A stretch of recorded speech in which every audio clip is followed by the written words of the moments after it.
Хан және қамбақ.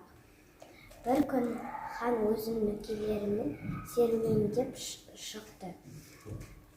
Жолда домалап жүрген қамбақты көреді. Хан жиреншені шақырып сұрақ қояды. Қамбақтан сұрап көрші, қайықтан келе жатыр, қайқа бара жатыр депті. Жиренше келіп қасына тұрып қайтып келді. Хан айтты, не деді? Жиренше айтып жатыр. Көше бері жел білсін,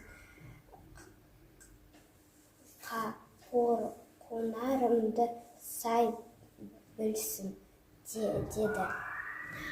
Хан ұялып үндемей қалған.